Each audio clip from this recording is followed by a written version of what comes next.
Sıfırdan öyrətmək yoxsa təcrübəlini işə götürmək?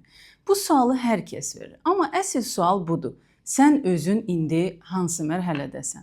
Startapsansa və tez nəticə lazımdırsa, o zaman təcrübəli biri ilə başla. Çünki o artıq bilir, bacarır, gətirir və hazır işi qoyur masanın üstünə. Amma bil ki, bu adam sürətli başlayacaq.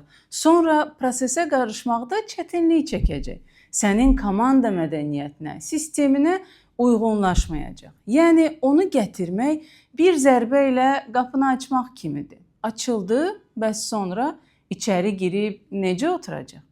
Yox, əgər artıq sistemin oturub, işlər axır, sənə uzun ömürlü komanda lazımdırsa, sıfırdan işçi götür, özün formalaşdır. Bəli, vaxt gedəcək, amma nə olacaq? O insan həm sənə bağlanacaq, həm də sənin dəyərlərinlə böyüyəcək. İndi sözüm sizədir. İş axtarırsansa, özünü düzgün təqdim elə. Təcrübəm yoxdur demə. Əksinə, məni sisteminizə uyğun böyüdə bilərsiniz de.